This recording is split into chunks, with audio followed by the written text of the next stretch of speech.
The following is a Metro Sports original presentation.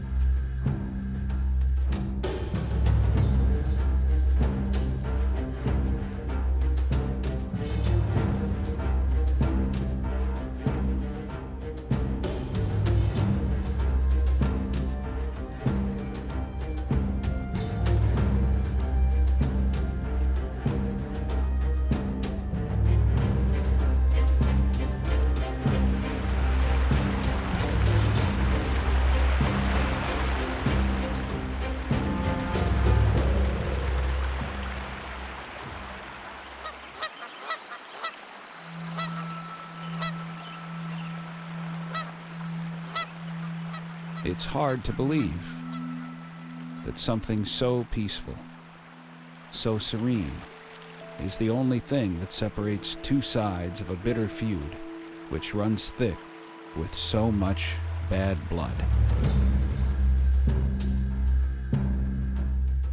Missouri and Kansas have been playing for blood since before they played football. This rivalry is not about sports. We're the good people, they're the bad people. That's the best way I know to explain it. I think it is the history that is non-athletic or non-school oriented. And there are very few places like that.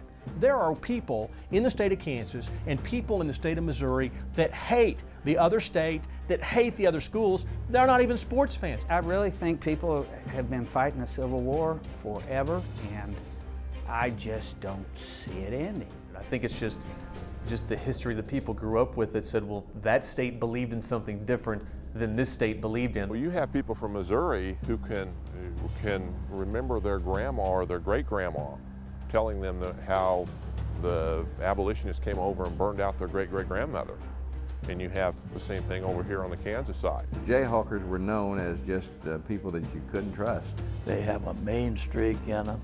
They don't like us. Well, they're a bunch of thieves. That's what they are, and you can look it up in the dictionary. I don't like their people. I don't like their players. I don't like their lungs. I don't like a damn thing about it. It's deep down. I mean, whole families were wiped out in the 10 years before the Civil War started. I mean, your bloodlines just ended. No wonder they get their blood up.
In Kansas City, it separates Kansas to the south and west, and Missouri to the north and east. Other than its name, the Missouri River remains neutral, which is a rarity around here, in a place where a rivalry between two states runs deeper than the river that divides them. I hate Kansas. I hate Missouri. My parents, dad, grandparents. It goes way back. It's just how I was brought up. I don't think there's any other rivalry that has this much history. For Missouri fans, just being in a Kansas uniform is enough. It irritates the hell out of me. See Missouri anywhere. You know, you don't dislike any Jayhawk any more than the rest. You just dislike them all. I think it's one of the best rivalries in the country. Sounds like a cliche, but it literally does go back to the Civil War. The disgust between the two schools started out with a disgust between two states and their beliefs well beyond just rooting for athletic teams. Both sides operate from this idea that they're morally superior to the other, and it just blossoms from there. It's a border war. It's a war. It's where it came from.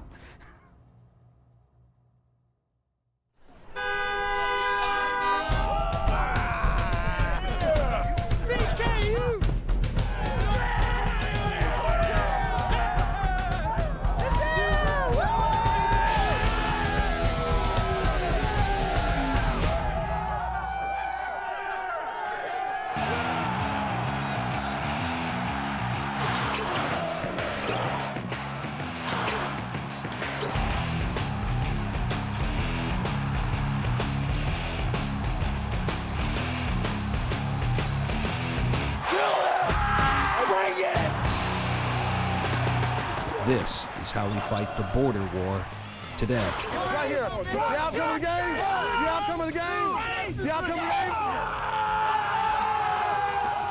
Kansas versus Missouri is no longer a matter of life and death, although sometimes it feels like it.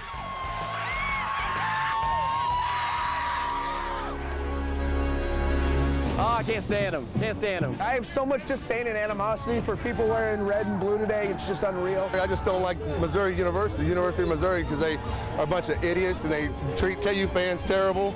They don't know how to act right. This game means everything. That's what's good about it. It is everything. It is the season. For well over a century, the Missouri Tigers and Kansas Jayhawks have battled each other in one of the oldest and most bitter college sports rivalries in the nation. Kansas and Missouri, and brother, they are really slugging in there. Fueled by generations of bad feelings on both sides, today's border war is simply the continuation of a bloody conflict that began on this state line long ago.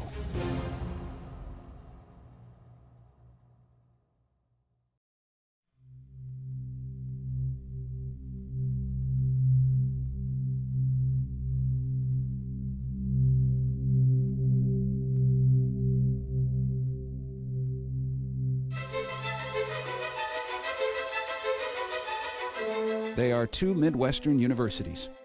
On the surface, they appear very similar. The University of Kansas in Lawrence and the University of Missouri in Columbia are separated by only 167 miles.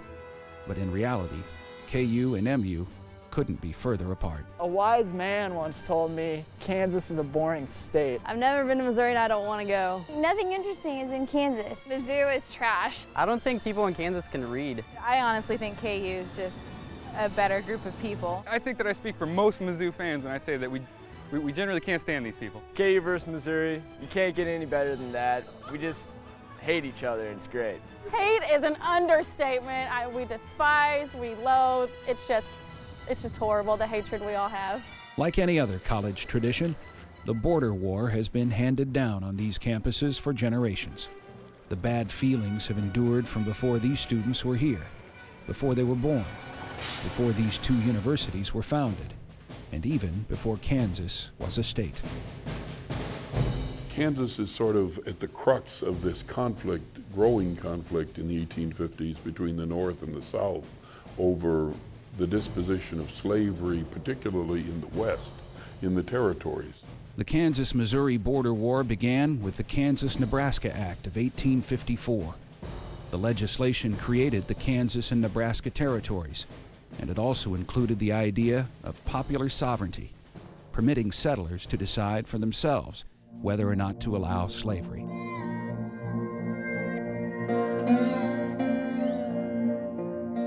From the point of view of the Missourians, of course, they had been a slave state since 1820, so for 34 years they presumed that what was immediately proximate to them to the west was going to be also a slave. The southern states were fighting for equality in Congress, and so it was essential that they get Kansas as a slave state. What happens is that once this popular sovereignty aspect goes into effect, there are people on both sides of the slavery question who are very interested in getting people of like minds into the territory of Kansas. And so in Boston, something called the New England Immigrant Aid Association starts, and that bankrolls a lot of people to head out west and to settle in Kansas. It also provides them with guns. When the New Englanders showed up, the rumors started flying that this was the Yankees trying to buy their way, the hirelings and scallywags off the streets of Boston that were coming out here, and that this was just Yankee money trying to buy its way, and the Missourians had the legitimacy of proximity of being here. From the New Englanders' point of view, if the people in the territories are going to decide whether it's slave or free, then we better get out there and represent our case. And so naturally there was a conflict there. I mean, our country was divided at that time, and it all exploded on the Missouri-Kansas border. The combination of interest in expanding slavery into this fertile territory of eastern Kansas and of protecting the institution of slavery in Missouri prompted a number of Missourians to get involved in the settling of Kansas, or more specifically, the elections of Kansas. The thing that really fuels this fight in around elections is there's no clear residency requirement. I mean, the New Englanders would show up the night before an election and expect to vote. The New Englanders would come over in the hundreds. When asked, do you intend to be a lawful resident of Kansas territory, they would answer yes. So in the early census, there was something like 2,200 people living in Kansas territory in the spring of 1855, but 6,000 people plus vote in the election. Voter fraud ran rampant in the young territory. The inevitable eruption of violence between abolitionists and pro-slavery settlers became known as Bleeding Kansas. The fighting remained localized along the Kansas-Missouri border, but its importance spread across the nation. The first shots over the issue of slavery had been fired in a country pointed toward civil war. The Civil War, for all intents and purposes, started on the borders of Kansas and Missouri. And you know, it's still going on. Those folks are still fighting. Maybe they're not killing anybody, but they'd like to.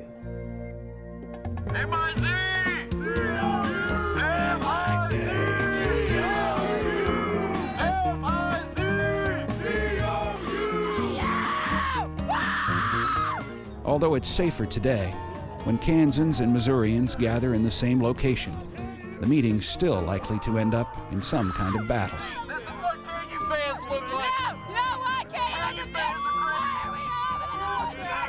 I can't hear you. Go to any game involving KU and MU, and you'll probably get a history lesson, one that has nothing to do with sports. Well, I mean, obviously Kansas was a free state, Missouri was a slave state. Columbia, Missouri was neutral during the Civil War. We did not support slavery. But these teachings might not come from the most objective of historians. We're just showing that Kansas is a true American state here. Missouri, however, is not. It's much more than a football game to a lot of people, and it means it kind of traces all the way back to our roots, I guess. Whether or not it's fair or factual doesn't seem to matter when it comes to the border war. KU and MU first met in athletic competition in 1891. That was just 26 years after the end of the Civil War, and not nearly enough time to heal old wounds. Over a century later, some scars just won't go away.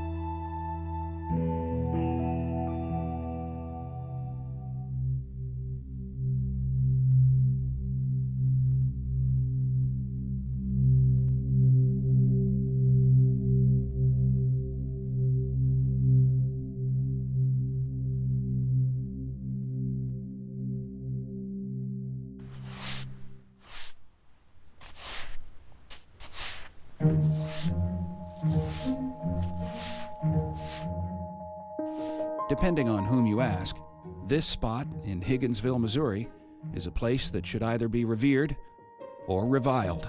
There are 700 Confederate veterans buried in the cemetery, and 100 of their wives or widows. Of all of those laid to rest here at the Confederate Memorial State Historic Site, one tombstone is always the center of attention. I think he's probably the most well-known person buried in the cemetery. Perhaps the most infamous character in this deep-seated rivalry lies here, or at least part of him does. We have the partial remains of William Quantrill. We've got 3 arm bones, 2 leg bones, and a lock of his hair. Whatever's left of William Clark Quantrill is more than enough to divide those who call Kansas and Missouri home. His name and his legacy live on, forever connected with the bloodiest day in the history of the border war. Bleeding Kansas takes place mostly in 1856. By 1858, it's really petered out, and it's relatively quiet in Kansas, and stays that way until the Civil War starts, and then tensions flare again. In addition to the Union and Confederate forces of the Civil War, guerrilla fighters became commonplace along the Kansas-Missouri border. Pro-slavery advocates from Missouri were referred to as border ruffians or bushwhackers. Abolitionists who fought for a free Kansas were commonly known as redlegs or jayhawkers. William Quantrill spent time as both. Now, Quantrill came to Kansas in 1858. As a matter of fact, he taught school northeast of Osawatomie. Quantrill actually did ride with the Jayhawkers in 59 and 60. He originally was a Free State anti-slavery advocate. For whatever reason, he switched sides and became a Missouri bushwhacker. At the time, he told people in his group that a brother of his had been killed by Jayhawkers, but there doesn't seem to be any evidence of that. The one-time school teacher had turned. Now a violent opponent of the abolitionist cause, Quantrill's raids along the border had made him an outlaw and an enemy of Union forces. The Army issues an order that says that anybody who is cooperating with him is going to be jailed. Which basically was to remove the support system for the guerrilla fighters, for the Missouri bushwhackers. And it does round up a number of women and girls and imprisons them in this sort of shaky building in Kansas City. The building collapses. 5 women and girls die.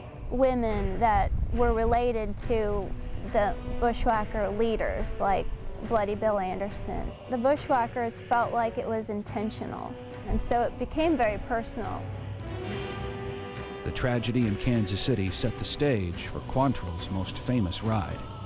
This time, his mark was Lawrence, Kansas. Quantrill's former home had become his target. Lawrence was established as a free state town right from the get-go, and it really became the headquarters of the Free State movement.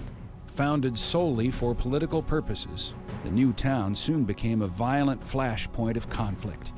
Lawrence was sacked for the first time in the summer of 1856.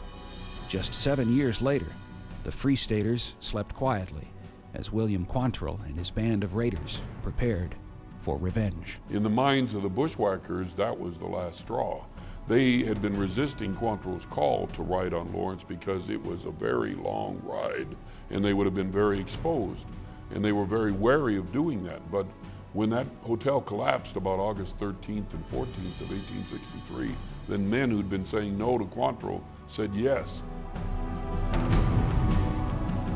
They come in and kill anywhere from about 140 to 180, we don't know the exact number, men and boys in cold blood. And they sack Lawrence. They burned down most of the business section of town. In fact, only 2 buildings downtown were left standing at the end of that. They burned down about 100 houses. They did $2 million in damage to Lawrence. And then by noontime, they were gone.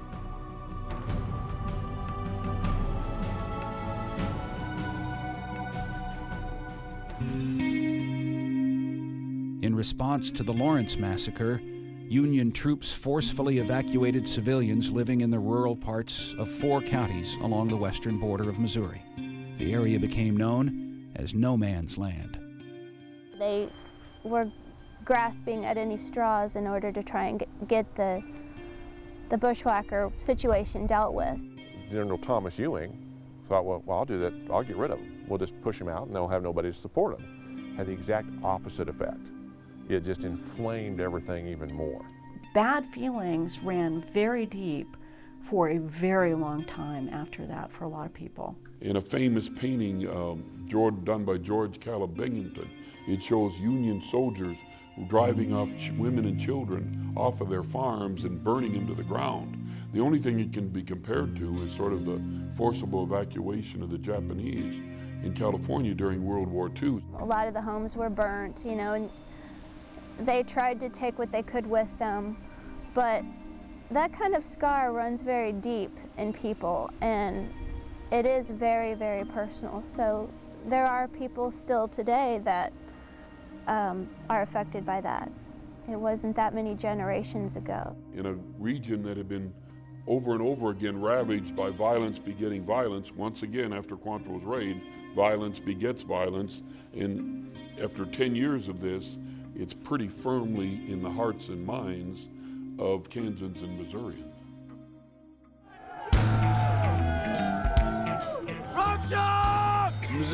The violence is gone, but not forgotten. Oh, well, William Quantrill went down to Lawrence, Kansas. He was from Columbia, and he pretty much justifiably took down the entire town. Oh, yeah, anybody that burns down the town of Lawrence, it could happen tomorrow, and I wouldn't send him to jail. I say it's for the better of all mankind in general. Like Noah's Ark when they flooded the world. It's a general cleansing of all that's evil in the world. They have Quantrill for president was one of the signs, and he was like a pro-slavery guy. So I mean, it's almost hard to believe. We're not slavers. Quantrill is pro-Missouri, and so are we. I think that Lawrence is definitely on the right side because we're the ones who are anti-slavery, pro-slavery. It's pretty much like a straightforward thing. All bets are off on game day. It just shows the ignorance of the whole state. Just more fire, more logs for the fire, and the Kansas-Mizzou rivalry. I know it's just a game, but this goes back to 1854. This goes back to free state versus the slave state. It's a rekindling of the Civil War right here today.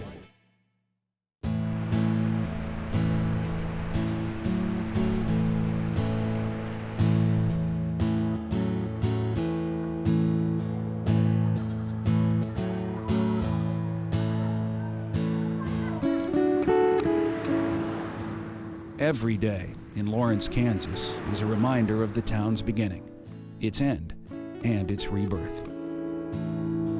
This is the most historic spot in Kansas. This building's been burned down twice. It was originally burned down the day it opened in 1855 by the Sheriff Sam Jones, who was illegally elected from the state of Missouri.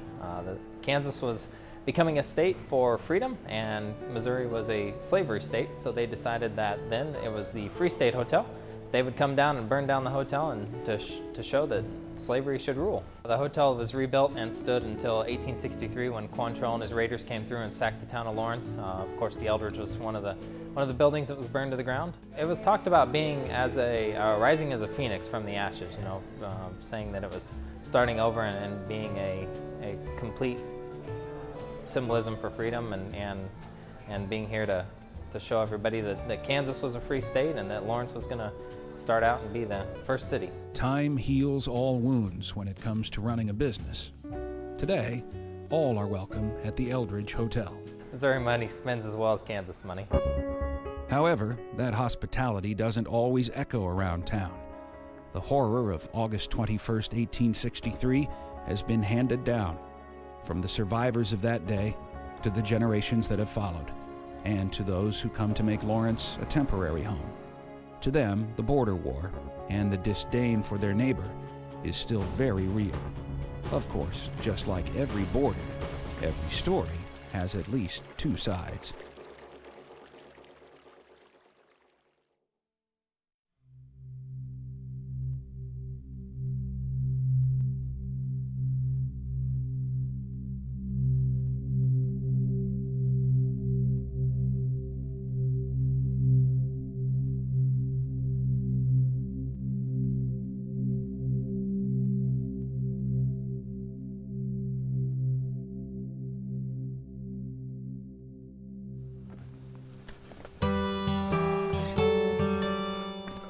I used to do these steps a whole lot easier than I do them today. Kind of pretty here, isn't it?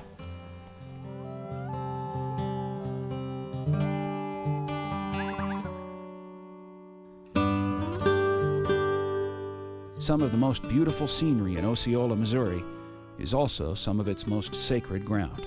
This is where a lot of things happened during the Civil War and prior to the Civil War. This is the Sac Osage. There's a Sac River coming from the south, and this is the Osage coming from the west. And this turns, when you go to Kansas, this turns into the Meridazine, and then of course both the Sac and the Osage flow north. It's difficult to envision now, but this stunning landscape served as the backdrop for the ugliest day in Osceola's history. Boy, I can't believe that all this stuff happened right here in this location. And it just blows my mind to know that it happened and that so much was destroyed around here. If the name William Quantrill boils blood in Kansas, Missouri's fury falls on a bird of another color. People in Kansas came over, we called them Jayhawkers, and they came across the border and they stole and they raped and they burned and they just totally destroyed up and down the border. Originally used to describe border ruffians on both sides of the state line, the term Jayhawker eventually became synonymous with all who fought to make Kansas a free state. The state university adopted the Jayhawk as its mascot in the late 1880s. By 1912, a face had been given to this fictional landlocked bird, as well as a pair of boots, perfect, as the saying goes, for kicking a Missouri tiger.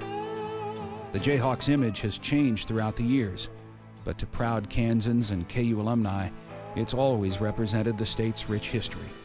But to Missourians, like the ones living in Osceola, a Jayhawk will always be something very different. Well, they're a bunch of thieves, is what they are, and you can look it up in the dictionary. Come on out and feed the fish.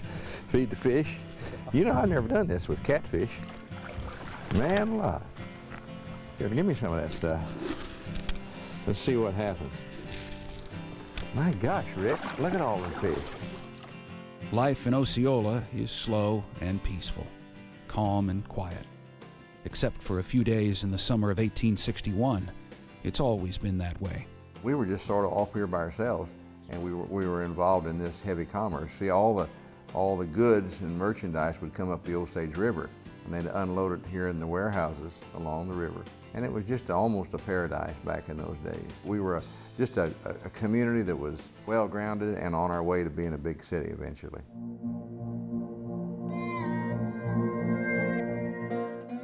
History matters here, especially the event that almost wiped Osceola from the map. The day Kansas Senator Jim Lane and his Jayhawkers came to Missouri. The tragedy to me was that the day before, on the 20th, Osceola was just a peaceful community. Kids were swimming in the river and merchants were closing up the night of the 20th to go home and have supper, and then on the 21st, all hell broke loose. Jim Lane was a senator from Kansas, and of course, Waldo P. Johnson, who lives, matter of fact, they own a lot of this land here, they did, and he was a senator from Missouri. They were rivals because Jim Lane was going along with what Lincoln wanted. They were going to have war come hell or high water. And of course Lincoln, in everything that I can find, Lincoln was a full supporter of Jim Lane and sanctioned everything he did. And in one letter he sent to Jim Lane, he said, you know, kind of in essence, he said, go down there to Osceola and take care of those folks. And that's what happened. Jim Lane thought that there was a lot of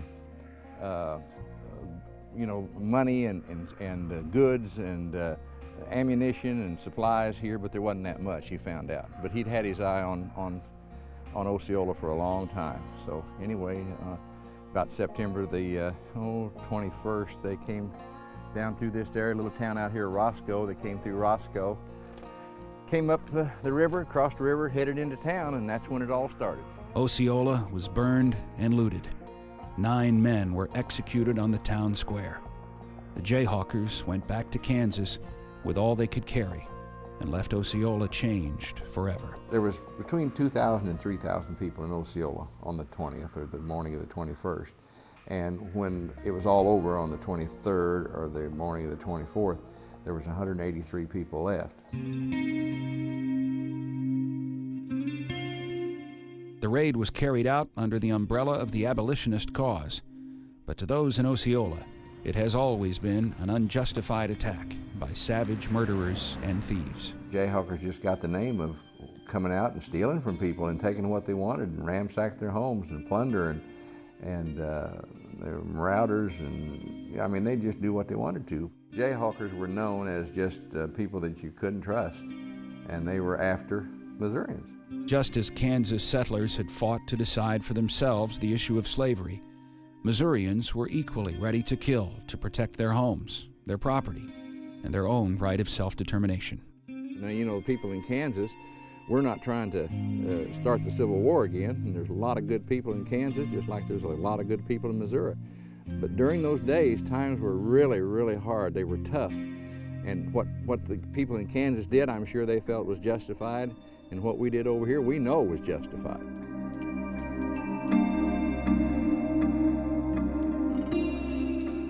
Now this is the old Confederate cemetery here, or not Confederate, but this is the old part of the cemetery, so there's Union and Confederate both in here. But it's this area right here. It's about 50 by 75 feet, something like that. And that's where one of these days we'll have markers there. This ground in the Osceola Cemetery remains undisturbed. It's believed to be the final resting place for the 9 victims of the raid. 9 men that were killed unjustly. I'm proud of the fact that my ancestors were around here and they survived. And I'm just proud of the fact that we fought the best we could and we've built back, but we'll never be back. Well, at least I don't think we will. We'll never be back to the grandeur that we were in those days. The animosity is there, just simply thinking about what we had happen here and what this place could have been, and who might have lived here today had that not happened.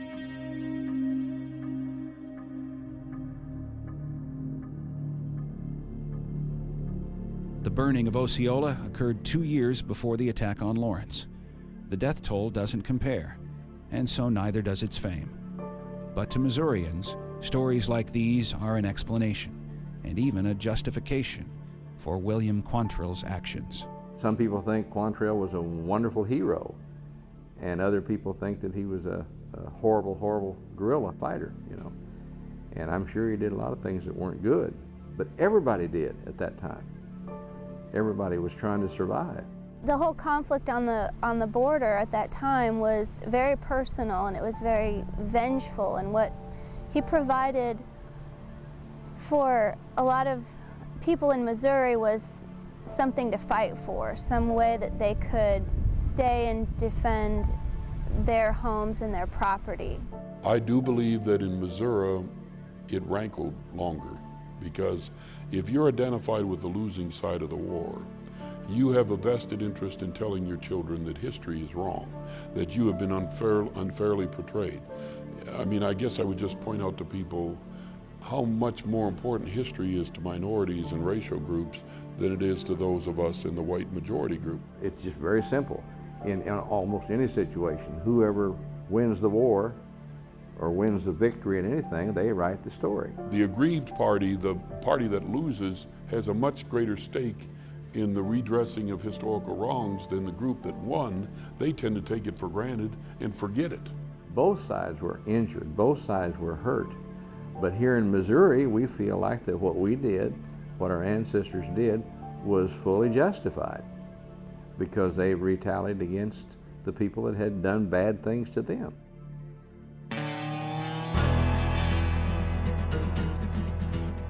They came over, the Jayhawkers came over, they started burning down towns all around the Missouri border, and then University of Kansas decided that was a perfect name to take off for their university. At least we didn't choose the name Bushwhackers for our mascot name, you know? I was raised to hate Kansas. I was raised to hate Kansas. We burned Lawrence down.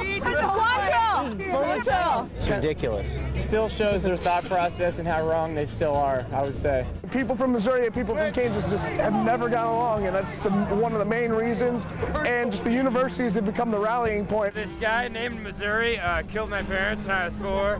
So yeah, no, that's not true at all. Either way, I don't know. I just love Kansas so much. And part of loving Kansas is hating Missouri. And I really hate Missouri. Mutual loathing might be the only topic these two sides can agree on, as well as the importance of every game played in any sport within the rivalry. But just like in the original border war, it doesn't always mean Kansas and Missouri see eye to eye when settling scores, or even when it comes to recognizing a winner and a loser. In the border war, some arguments seem to go on forever.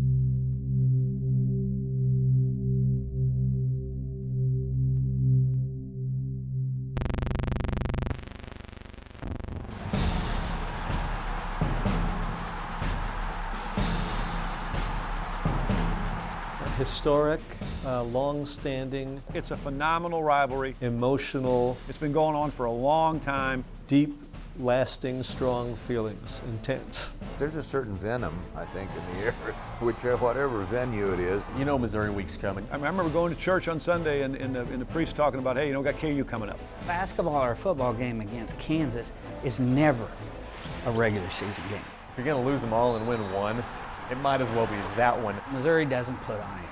If they can beat Kansas, it makes the day, the month, the week, all year. It just does. The border war stands as the oldest football rivalry west of the Mississippi. Only Wisconsin and Minnesota have played more games nationally. And only the flu epidemic of 1918 has kept Kansas and Missouri from facing off in every season since 1891. The basketball series began in 1907, and the rivalry on the court quickly assumed all the fervor of its gridiron roots. The bloody battles of American history have given way to sports, but the time that's passed has only intensified the deep-seated feelings that linger from the original border war. When it's the border war, it is a war, and I must say there's a lot of hatred here.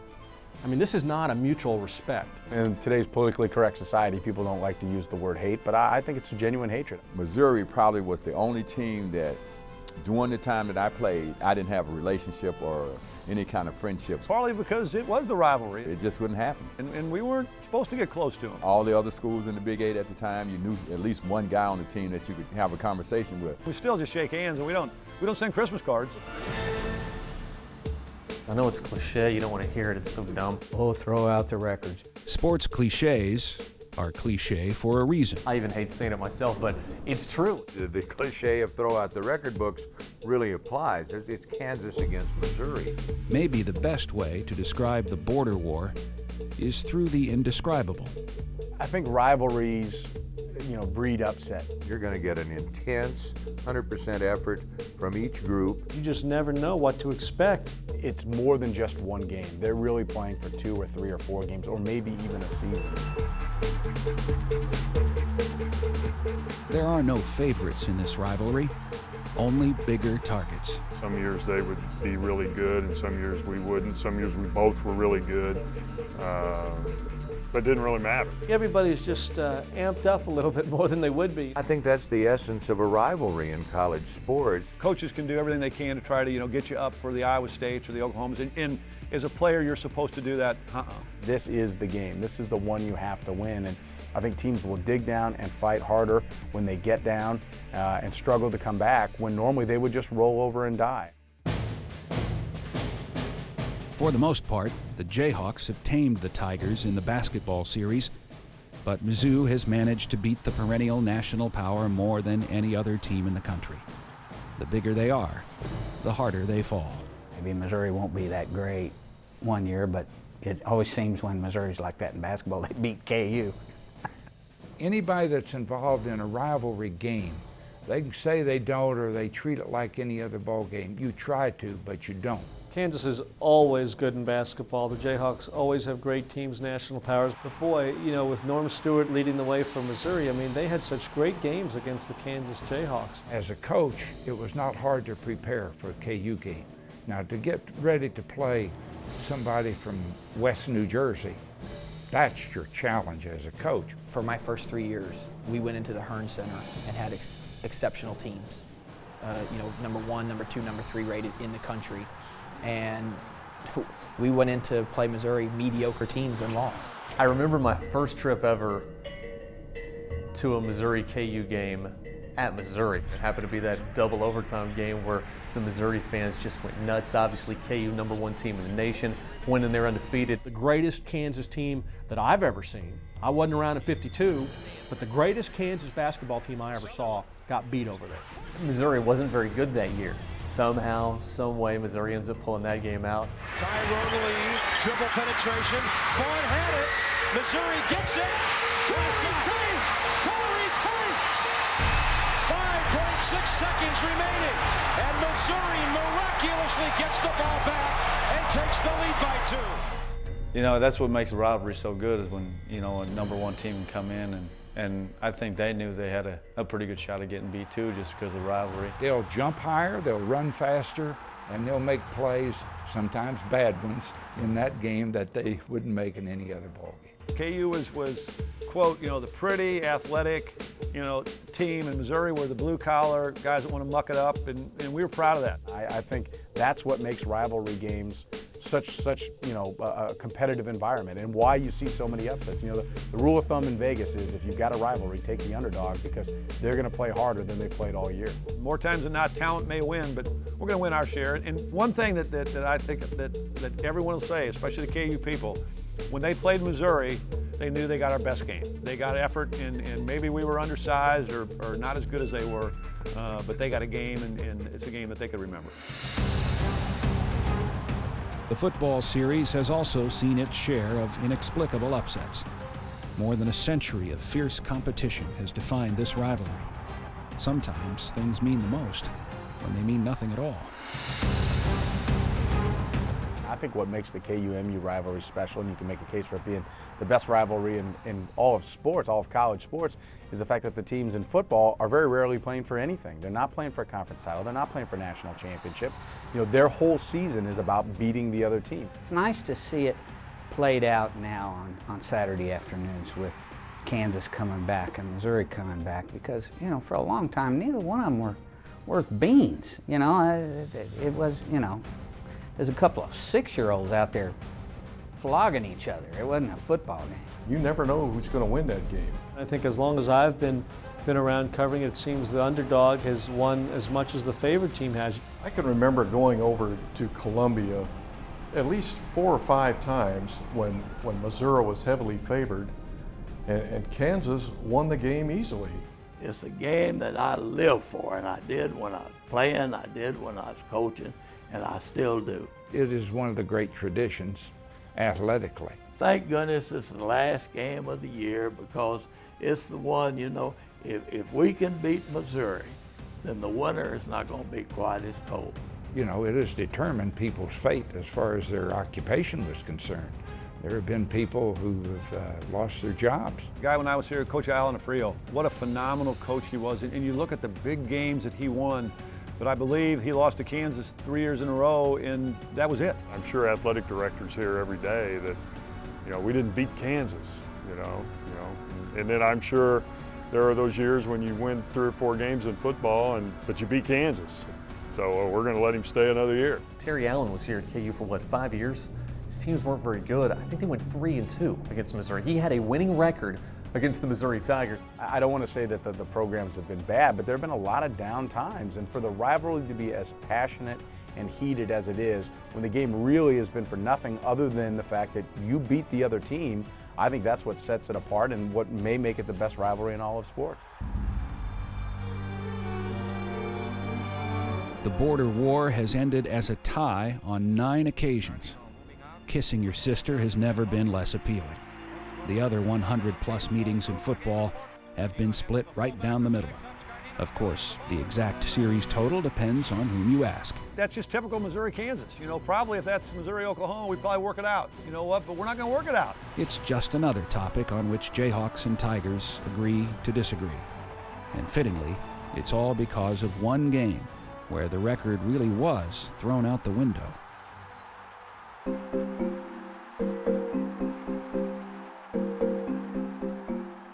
Missouri was ranked #1 in the nation, and at that time, your national champion was crowned before the bowl game. Bowl games didn't matter. All Missouri had to do was beat KU, which they were supposed to do, and they'd get the national championship. Now here they are en masse, the 1960 Missouri University Fighting Football Tigers.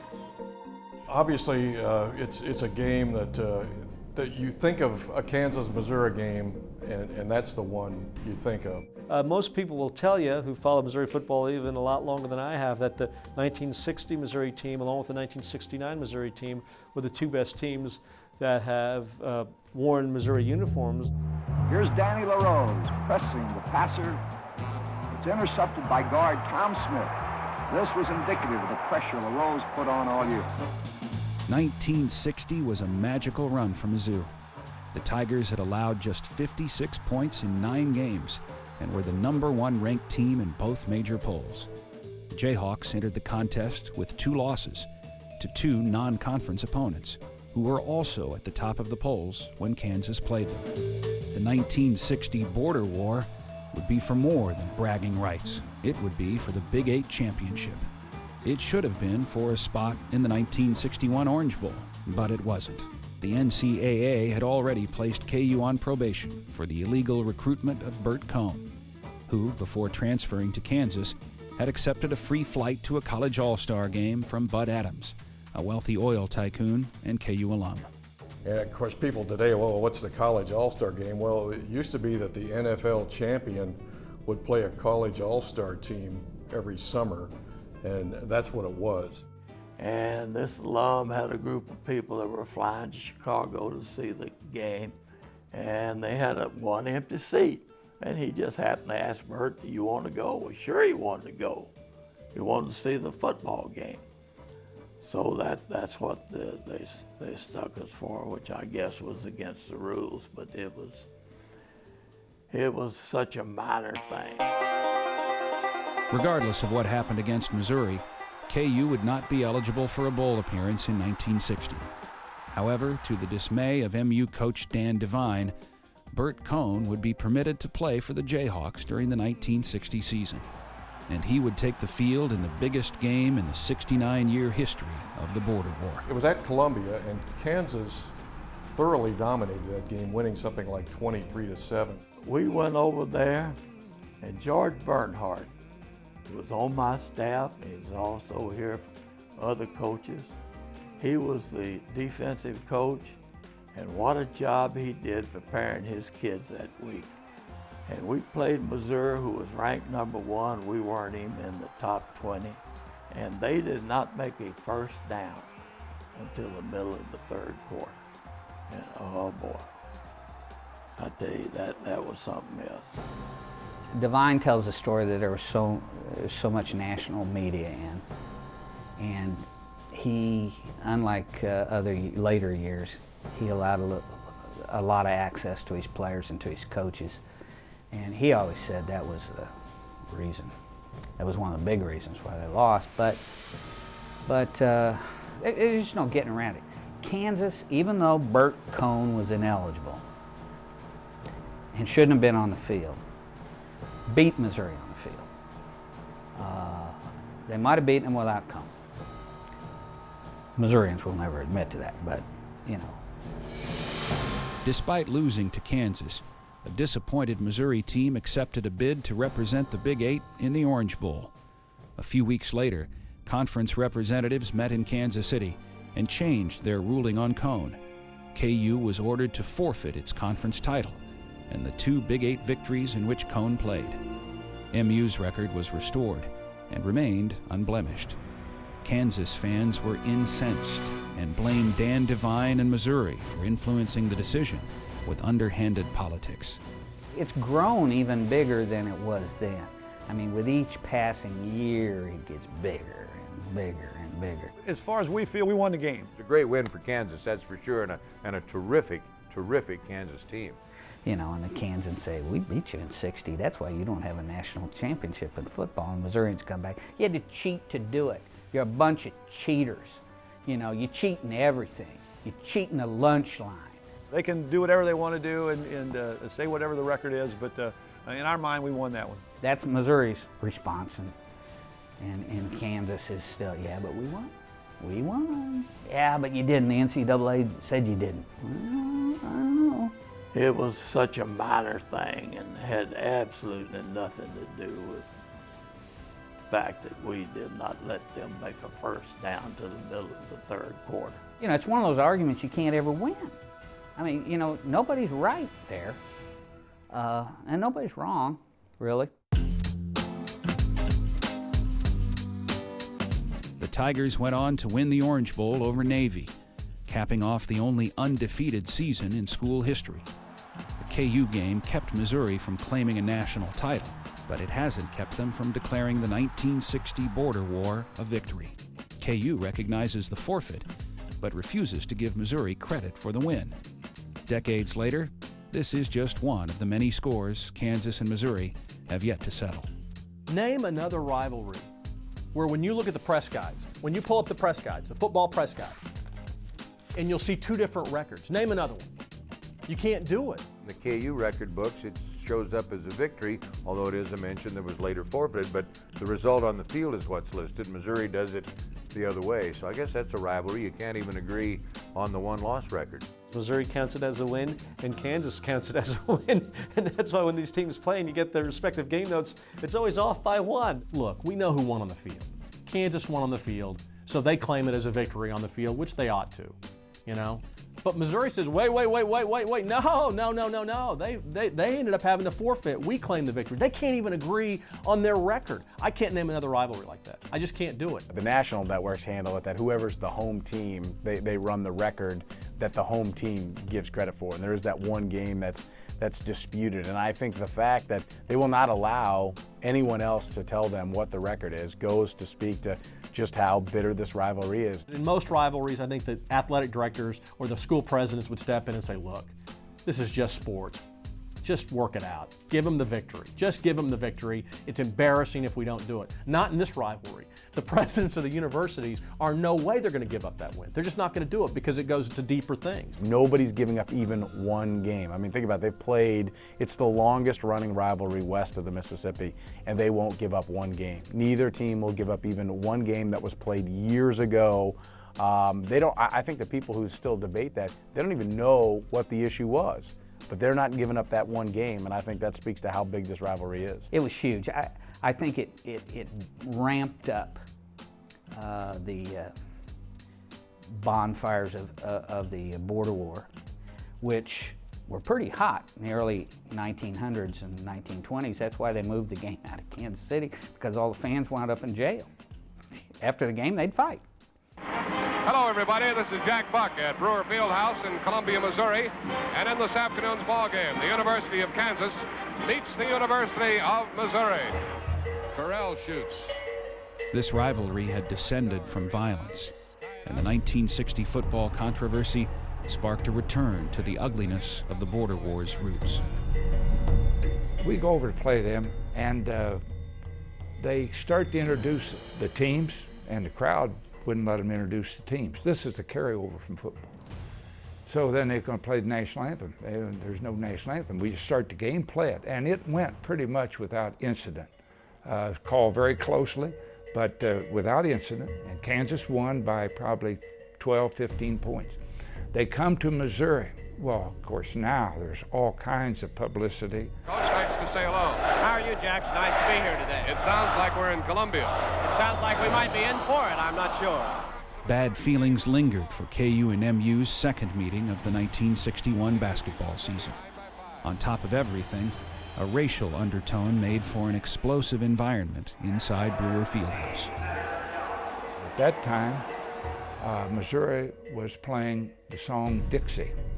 And of course, Kansas had several African-American athletes, as did we, and I'm proud of the fact I helped recruit Al Abrams, who was the first black basketball player that played here, and Jackie Gilbert. but they were not playing in this ball game. They had played previously. So they come in to play, and there was an incident happened just before the half. The second half started with a technical foul. They line up at center court. And now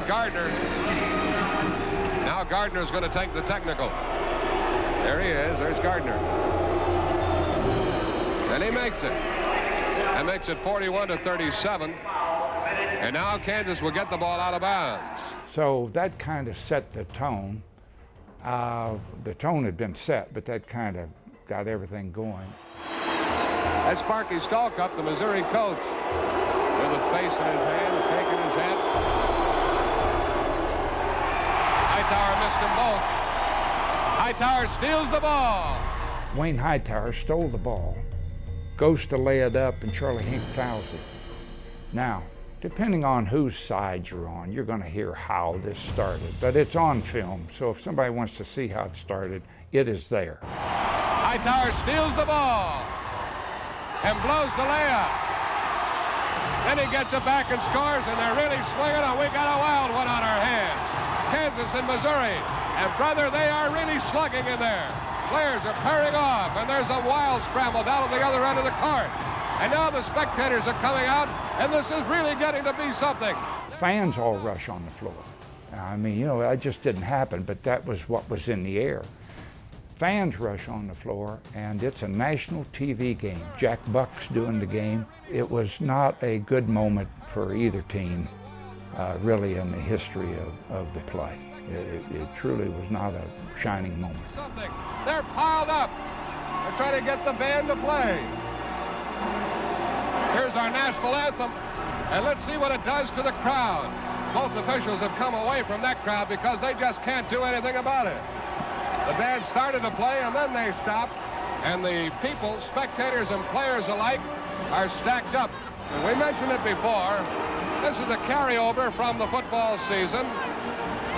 There was some bad blood between the two ball clubs when they met earlier on the home court of Kansas. And so you were waiting for something to happen, hoping at the same time that it would not happen, but it finally did. Mizzou would win the battle by 3 points, but now the war was as intense as ever. That's for the benefit of the people here and the people in the gym. How about shaking hands with the fellows from Kansas here? And I know when the handshakes are made, they certainly will be meant with a good deal of sincerity. Despite the effort to hide the animosity within the rivalry, a national television audience had already learned what Kansans and Missourians knew all along: that this border war that began in 1854 had never really ended.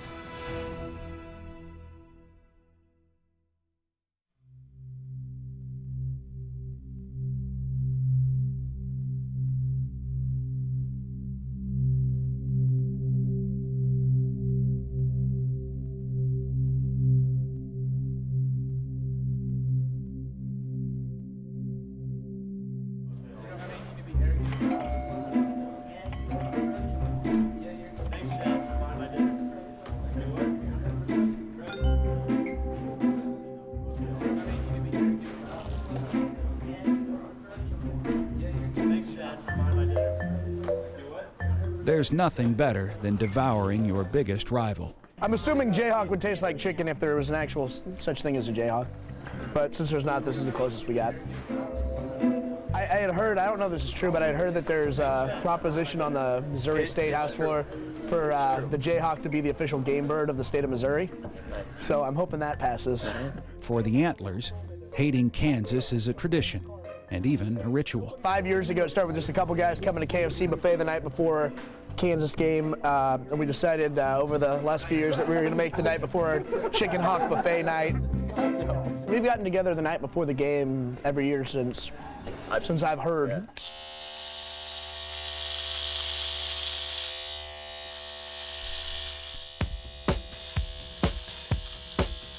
Any Missouri student can dislike Kansas, but only an Antler despises KU enough to go through this. You're going to look like that in 40 years. It's going to be awful. On the applications they fill out coming in, one of the questions is, before they're even in the Antlers, they fill out an application. One of the questions, are you willing to get a mohawk? If they don't say yes, we don't even look at their application. The new look is a small price to join the most infamous student group at Mizzou. In 1976, a group of guys that lived in Hudson Dormitory didn't think that the Mizzou basketball team was getting enough fan support, so they took it upon themselves to start a fan group, and they got front row seats in the student section, and they started doing this dance by Lily Tomlin on Saturday Night Live. She did this skit where she did this dance called the Antler Dance. That's how they got the name, and it stuck.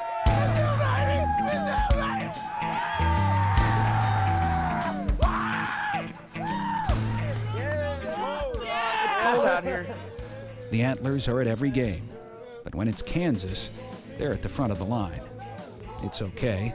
Nothing around here is colder than the relationship between KU and MU.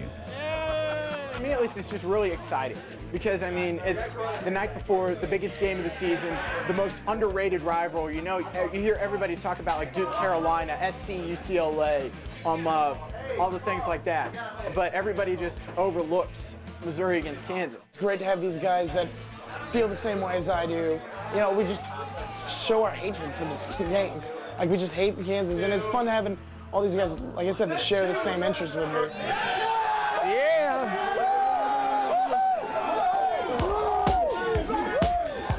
I'm warm again! A good Antler always comes prepared. The haircut isn't the only makeover designed especially to welcome the Jayhawks. Taylor, you look disgusting.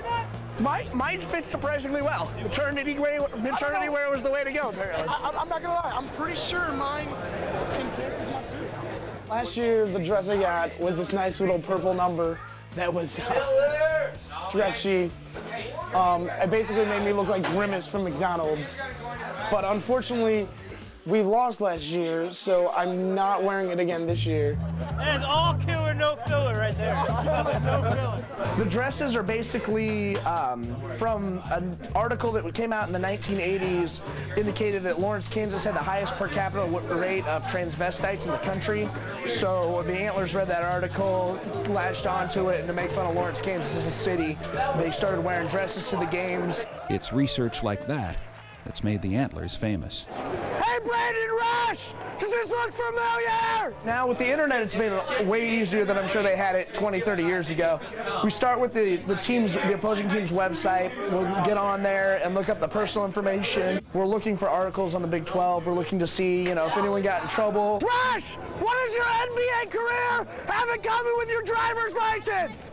They both got suspended this year! With a team like Kansas, we're going that extra mile. What we'll do is we'll start looking at, for instance, different guys from different areas. We'll figure out what city they're from obviously their website, and then we'll sometimes start looking at their hometown newspaper, because a lot of those guys were high school stars, so they have a lot of articles about them from their hometown newspaper, so we'll find information through that. He missed his court dates for driving with a suspended license, speeding, and driving on the left side of the roadway.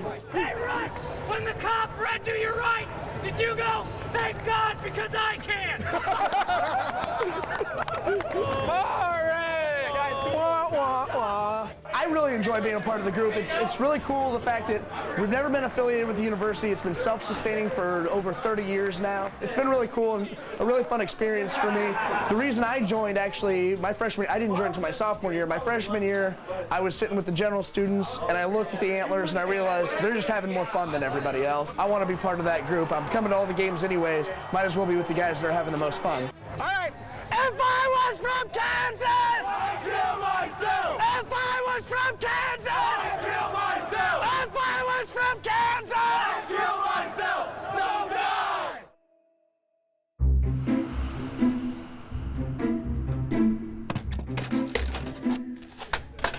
$5 is your change. In Lawrence, finding new ways to say the same thing is a popular business. It says, in Poland, they tell Missouri jokes. This has to be one of the most true shirts I've seen so far. I'm so happy I don't live there. Right there. M is for morons. That is so true. This is just real simple. Missouri, worst place ever. KU students wear their hearts on their sleeves. and they wear their disgust for Missouri everywhere else.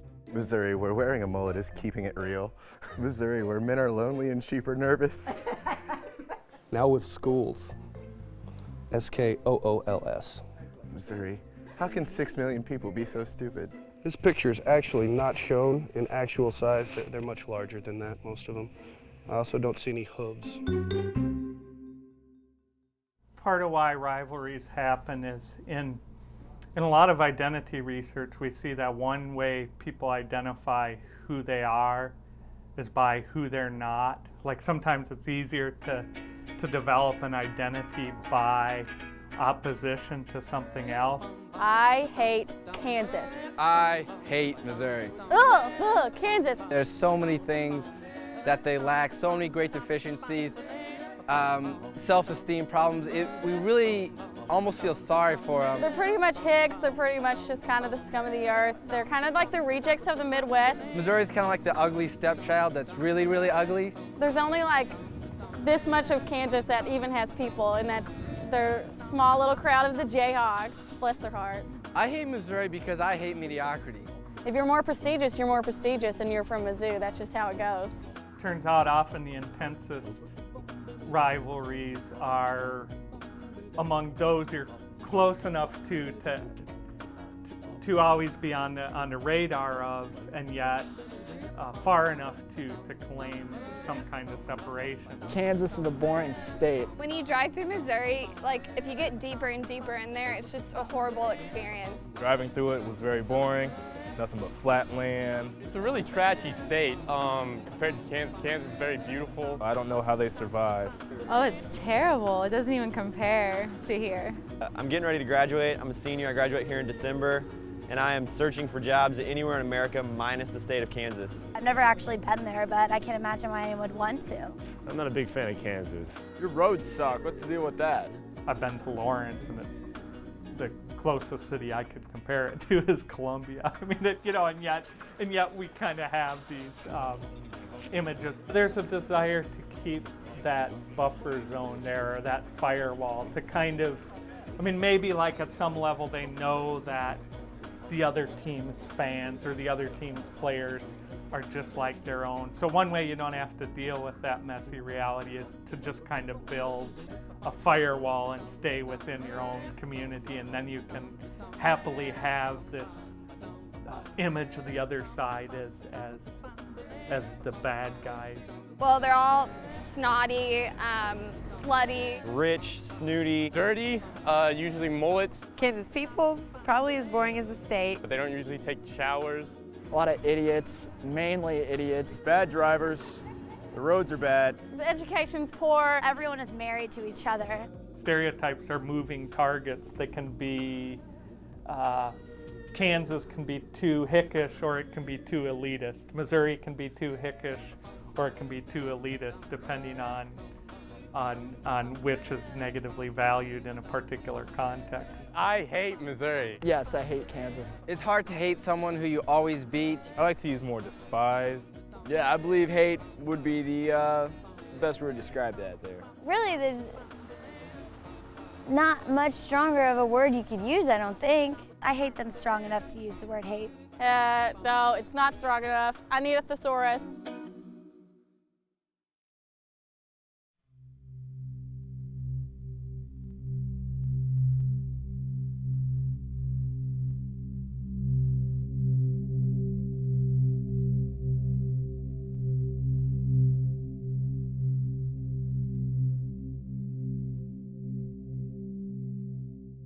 I could probably, if I had a little time, think about it. I'm sure I could write a book, and the title of it would be Ugly Folks. And I would be talking about Missouri people. And they don't like me, and I don't like them, and that's the way I want it to stay.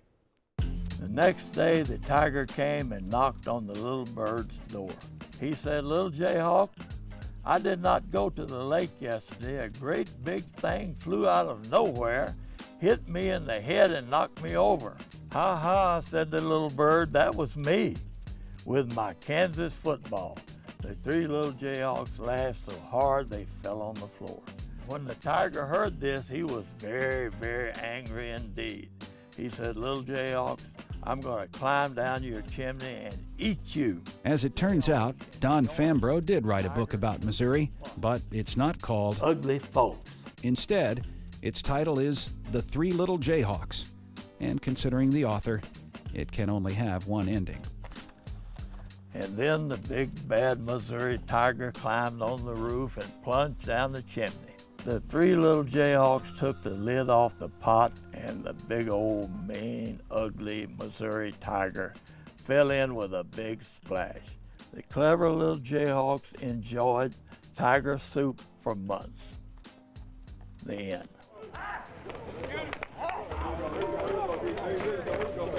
Yes, sir. I bet this is the first time a camera has ever been on this football field.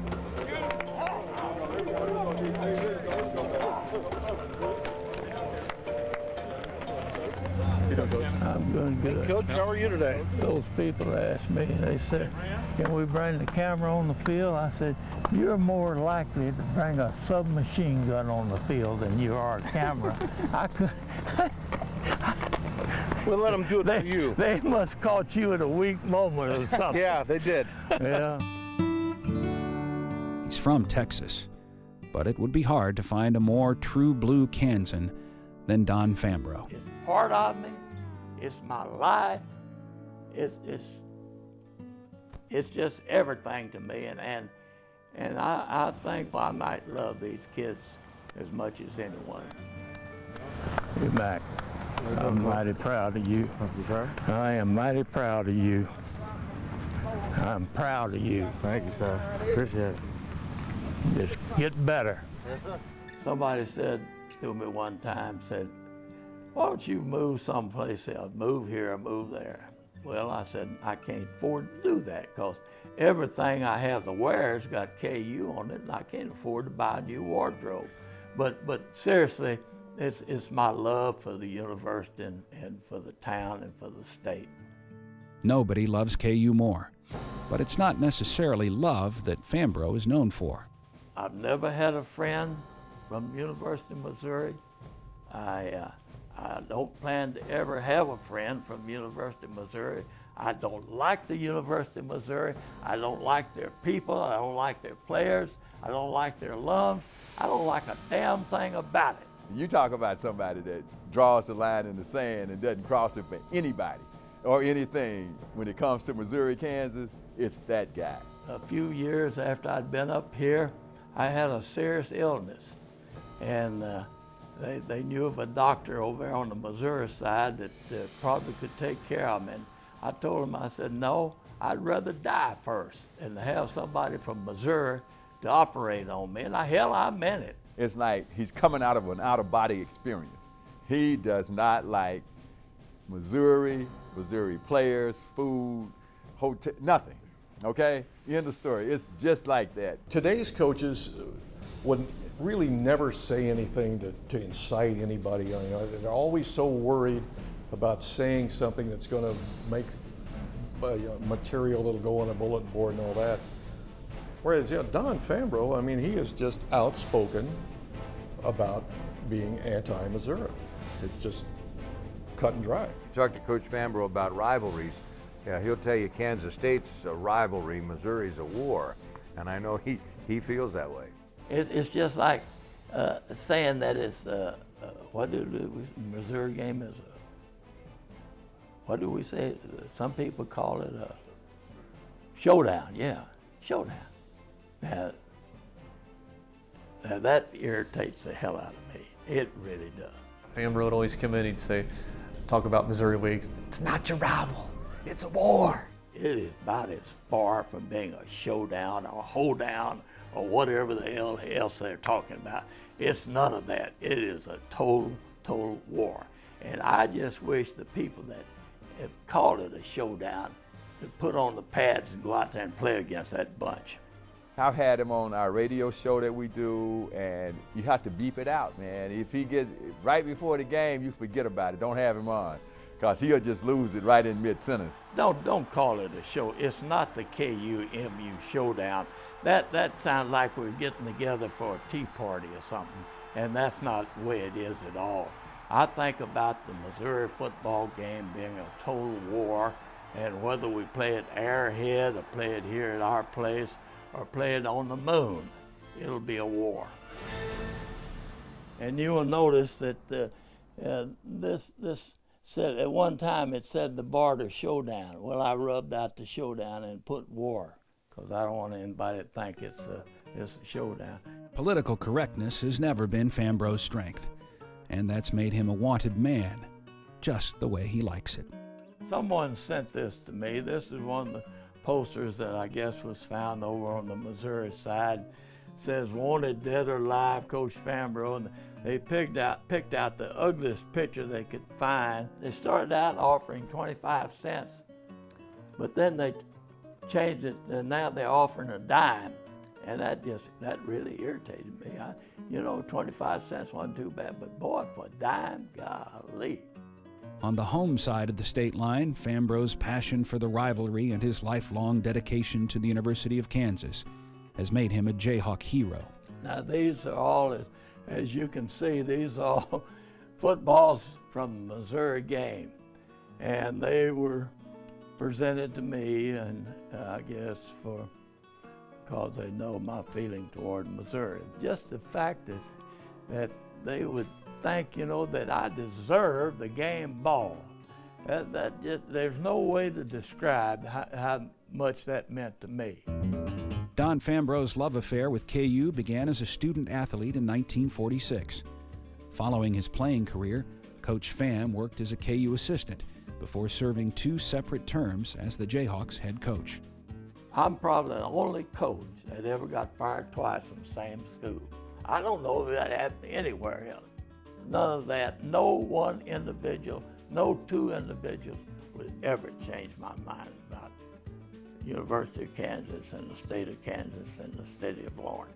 You have a good practice. Thanks, Coach. You take care. I'll talk to you later. All right, sir. Despite the dubious distinction, Fambro has remained in Lawrence as a cherished member of the community. His affection for the school and the state is unsurpassed.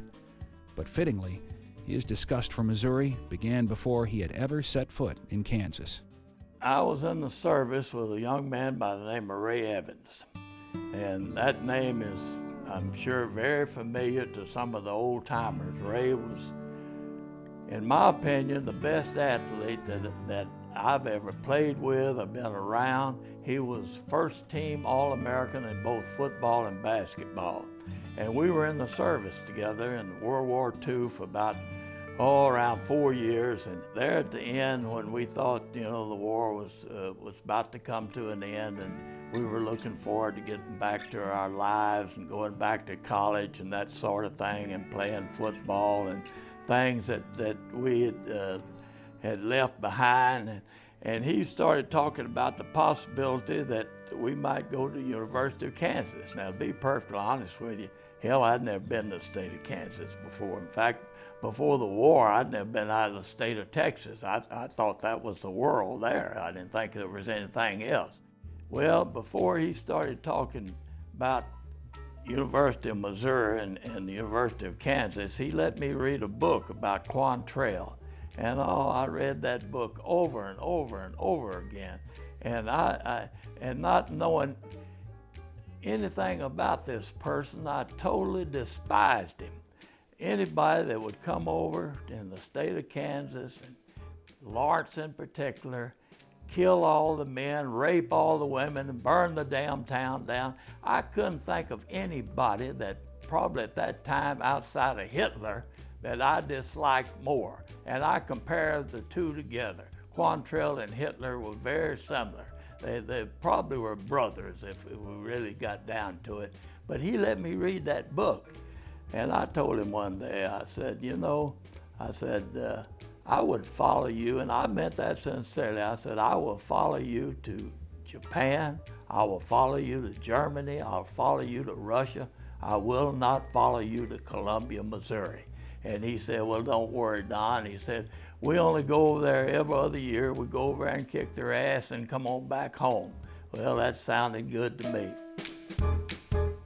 It's all centered around Quantrell, and I just have to, I just have to believe that he, in some way, that he's related to all the people over there across the border.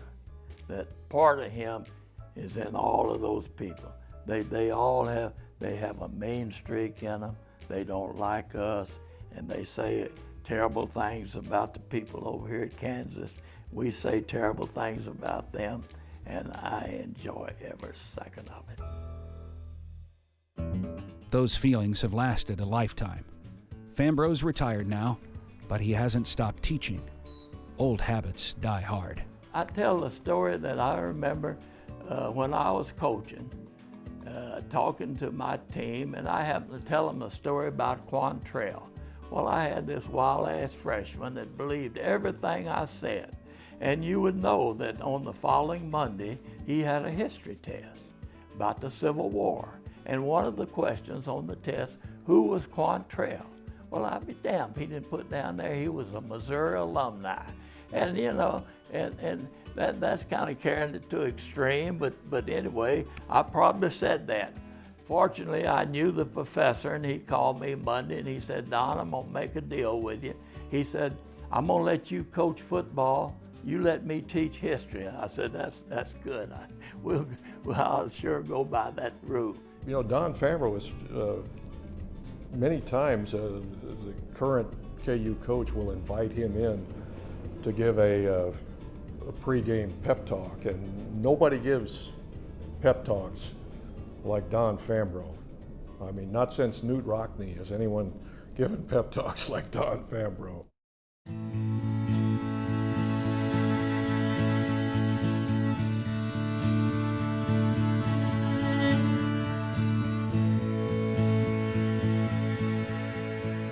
Are you ready to head up the hill? For what? Well, they just want you to come up the hill and meet some of your players up there. Okay. And we're going to take you in this little car. Okay. What are they all doing up here? There he is.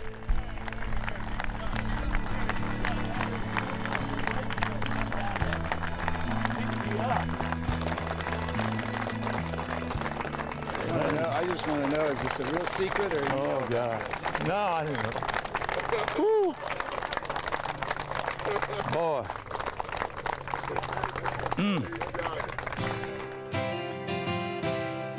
We all know how much Coach Fambro loves and respects the University of Missouri.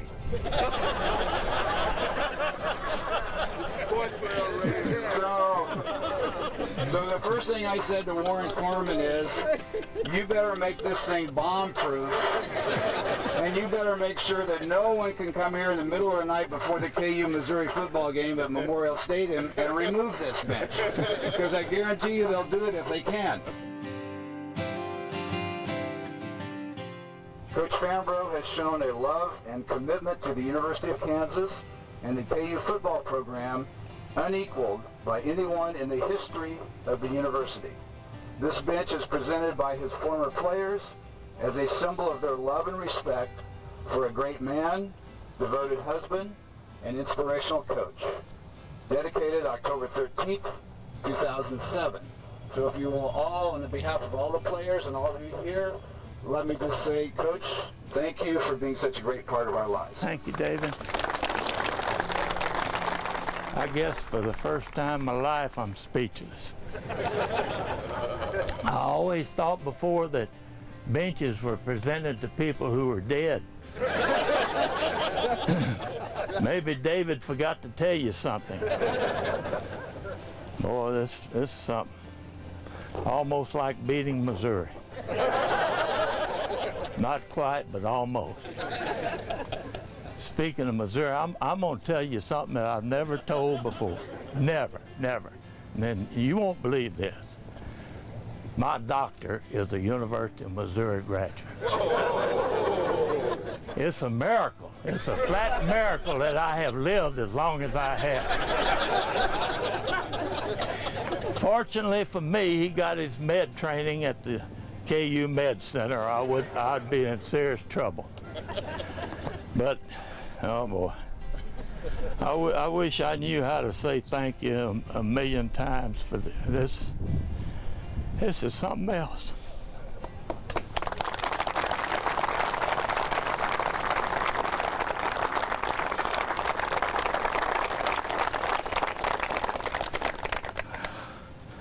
I guess one of these days,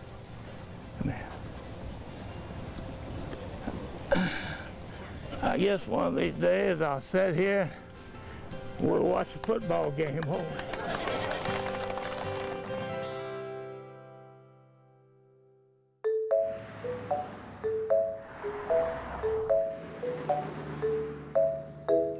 Getting around in Lawrence, Kansas is pretty simple. Streets running north and south are states. Streets running east and west are numbers. Most of it makes perfect sense, but not all of it. I think a lot of people just kind of forget about it because it's just, you know, all the streets are named after states, so no one really thinks of, you know, the fact that Missouri Street's right next to the stadium, but it's right next to the stadium. I think it's kind of unfortunate. For many in town, changing the name of Missouri Street should be the obvious decision. The new name would also be an easy choice. I can't imagine that we'd even have the word Missouri here in Lawrence, Kansas. I just got to thinking about the lack of recognition for kind of a local guy who did a lot for the football program, Don Fambro. A lot of people wanted to name the field after him, didn't happen. Lots of, you know, little things that people wanted to do, and I thought the thing that he would like most would be to take Missouri Street as far from the stadium as possible, and I think that the best way to do that would be name the street after him. I've heard that they might put my name on the street, and I've heard they might put it on an outhouse or whatever. Whether it comes to pass or not, I don't know. The fact that these kids thought enough about me to come up and think of something like that is enough reward for me. I think a lot of people feel the same way, and I think that not just removing Missouri so close, but honoring a guy who hated Missouri would be a really great way to make the experience better for everyone, especially him. I think that's the most important part, that we don't forget that we're honoring Don Fambro and not just, you know, spitting on Missouri.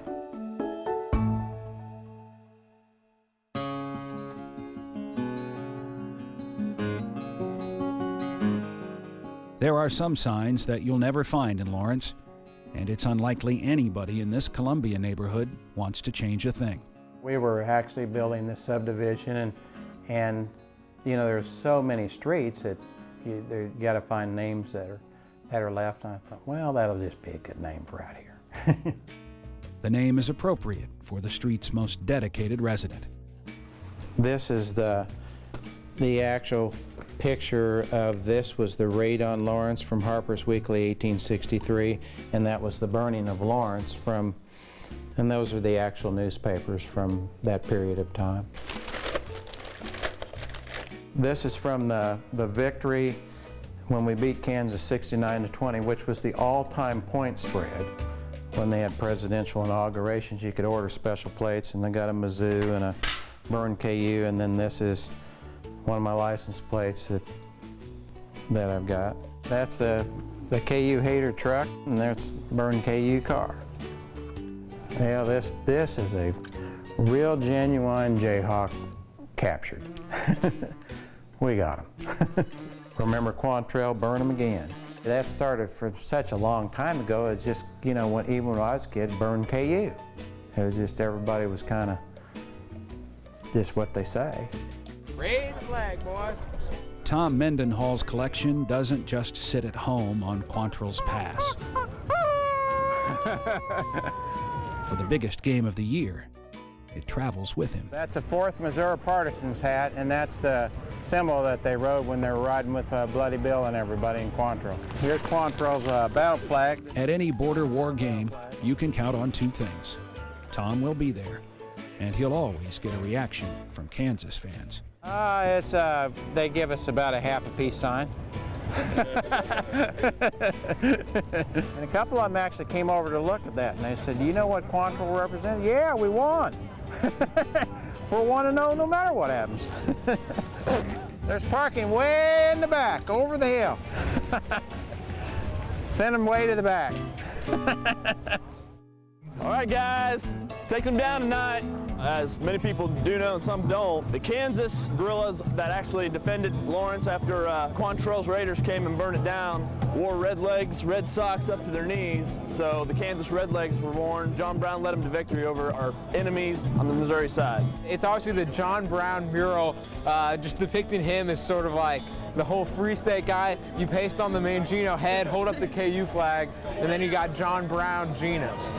Basically, it's just an answer to say, hey, they got their Remember Quantrell shirts. I'm like, well, hey, you know, the Redlegs beat you then, will beat you now. It's just a natural thing to hate Missouri, and Missourians naturally hate Kansas. A lot of people see Missouri as a rival. In my opinion, we've got a rival, and that's the guys wearing purple down I-70.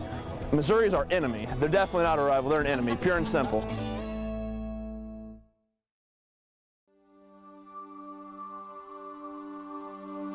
I was sitting in Lawrence in January, and the fans were chanting my favorite conference chant, "Sit down, Norm." I love that chant. So you know what I said to myself that day when they were chanting, "Sit down, Norm"? I think I will. During his career, Norm Stewart never sat down for anyone, and for that he was loved in Missouri. But Stormin' Norman was respected everywhere, even by the school he loved to beat. When we're competing against University of Missouri, this was the toughest competitor I ever coached against. It's somebody that during the games I didn't like at all. Okay? But even during the games I respected a great deal and have grown to know him even more and better and like him even more since then. But the feeling of respect is something that never went away. One of the great competitors in all of coaching.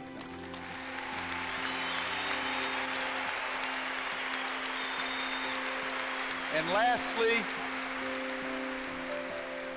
as I leave the floor, I want you folks to help me do something. For 32 years he was in this building, and you guys chanted, "Sit down, Norm." Okay? And as I leave the court, I'm going to give him this microphone, and if you'll chant that, I believe this time he'll finally set his behind down. All right?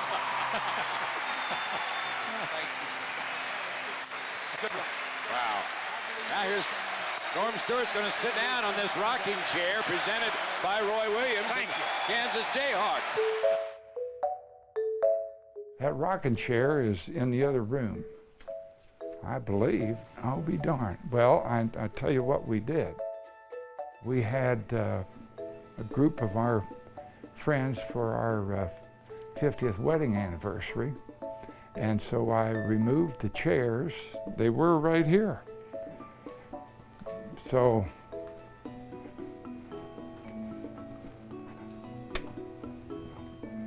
now they're back in this is what we refer to as the basement. But it usually, see, I moved all this stuff because we had that celebration. Gosh darn, that's not very prominent, is it?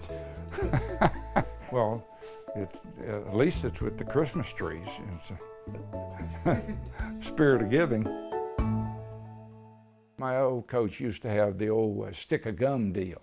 Take a stick of gum and give them gum. And they're always trying to figure out what you're doing, you know, but you just say, as you hand them a gum, here, chew on that and stay off of me, you know. That's the idea. It might have been his sense of humor or his fiery style, but no coach has ever inspired a reaction from an opposing crowd quite like Norm Stewart.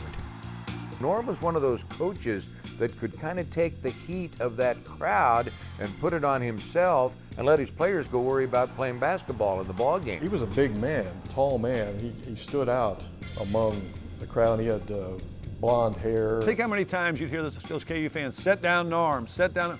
It was all orchestrated. The fire that Norm Stewart brings, they don't call him Stormin' Norman for nothing. You do everything you can to give your player the best chance to win or be successful. And he would do things like he'd come out early and he'd go up in the stands with the students, you know, and he'd sit right there with them. That was just Norm. Now, Norm in his 5th year at Missouri, Norm in his 10th year at Missouri, I don't think he does that.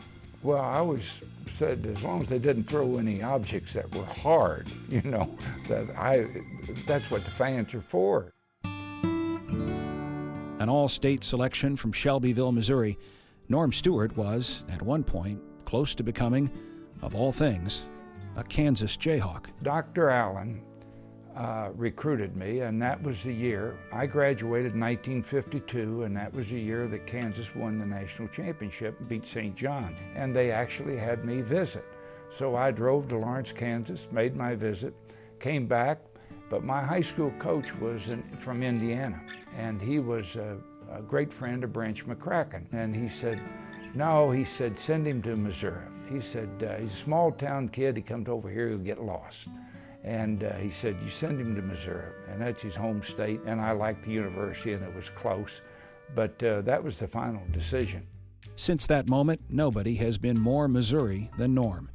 And even though he says he's always respected the KU basketball program, no one has ever confused that respect for affection for either the university or the state. I think he genuinely despised KU.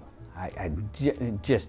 Back then, I mean, he really got into it, and a lot of coaches didn't like him. You know what? And we were okay with that. Boy, you talk about a competitor during the ball game. You know, Norm Stewart, you knew where you stood if you were the other team. It starts with Coach Stewart. I mean, he was the one that he gave us the history lesson. I mean, and we knew, you know, that Coach Stewart played at Missouri. We knew that Coach Stewart played against Kansas as a player. Now he's coaching against Kansas. You know, the story that goes around, and it is true that, you know, I can never remember in 15 years of being involved with him, I don't think I ever spent a night in a hotel in Lawrence. Coach Stewart wouldn't spend a dime in Kansas, and we were proud of that. We'd go to Kansas City, Missouri. We'd stay there the night before the game. We'd have our pregame there. We'd bus over and play the game, and then we'd come back to Kansas City, Missouri, and eat there and get some gas and come on home. That happened one time because I went and we were going to have our arrangements made, and something happened. So I said, well, we'll just stay in Kansas City and then we'll go on over. Well, when somebody asked me that, I thought it was a pretty good answer, and I thought it would please our fans, which it did. I said, well, I'm not going over there. I don't spend any money in Kansas. Well, it all got played a little bit, and obviously when something's playing well, you know, you're on stage, so anything's playing well, you use it. Now the KU coaches, I asked Roy about it. Roy said, we can't do that. We can't get to Columbia. It's too far from the state line. I wish we could do that. You know, another thing, he used to have great success in the Big 8 basketball tournaments in Kansas City and Kemper Arena. Missouri had great success there, and he used to always say, Kemper Arena is located in Kansas City, Missouri, and he'd make a point of that and how that was the Tigers' home away from home. There was just something about Norm Stewart that just embodied Missouri. Norm is Missouri, or Missouri, as he will say. A small town guy who sometimes he grew so big that sometimes he was too big for his britches. But all in all, you salute the man for what he did. Heck, even KU saluted him when he retired, gave him a rocking chair, and he finally sat down.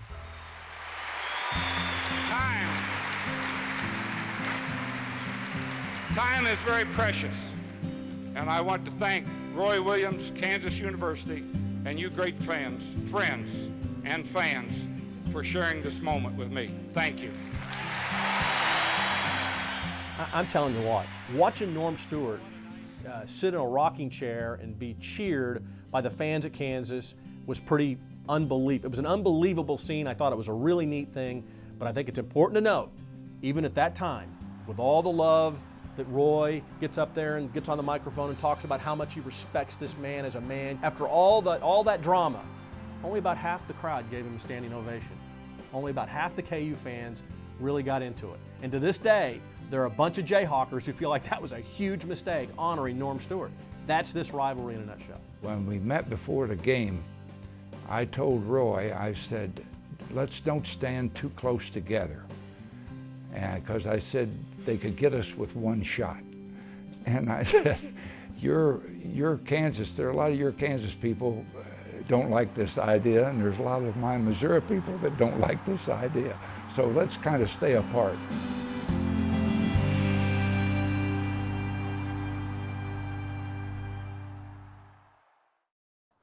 Blue 68! Blue 68! You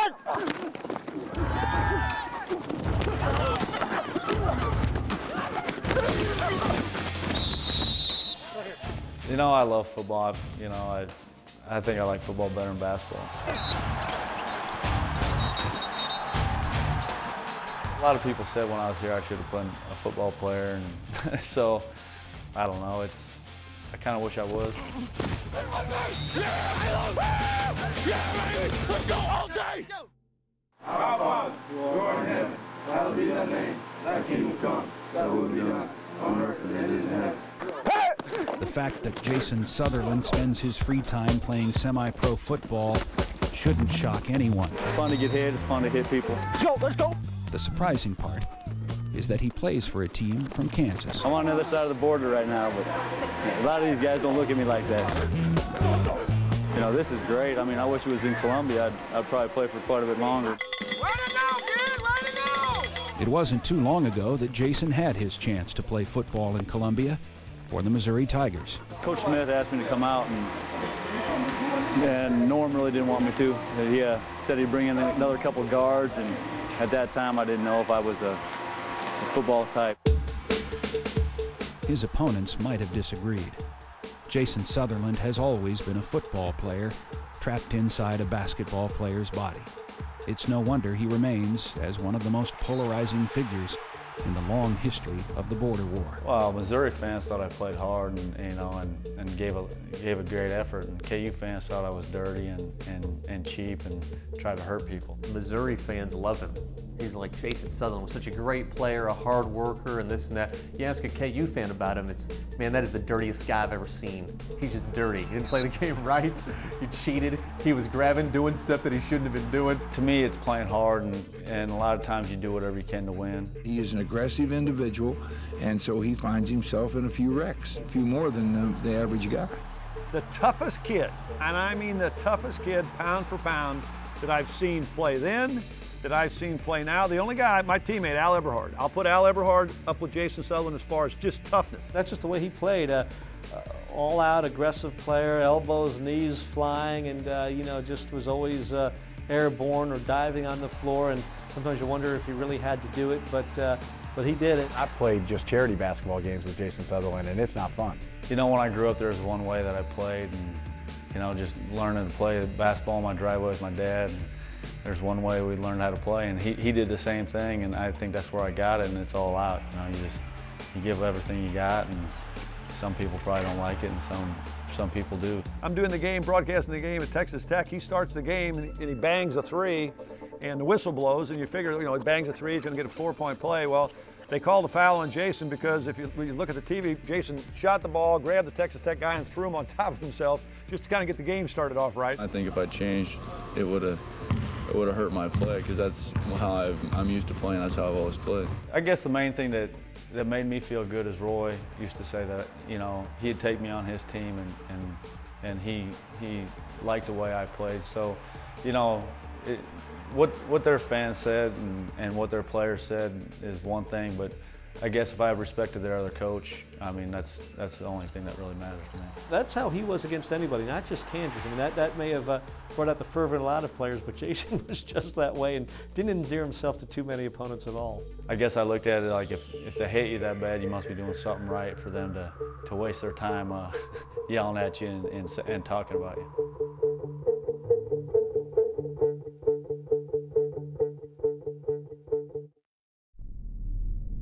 A lot of the sports that we play today are sort of substitutes or, you know, sort of replacements for, you know, the physical conflict that we used to have, you know, 150 years ago. And I think the fact that we're even having this discussion now means that it does still matter, at least to some people, or else we wouldn't be talking about it. It's difficult to put this rivalry into true perspective because it transcends sports. It's about our lifestyles, it's the choice we make as people. Along the border counties, on the eastern side of Kansas and western side of Missouri, the border warfare, the conflict is still alive today. Believe me, there are feelings on both sides that have been, you know, handed down to them, taught to them by their ancestors over generations.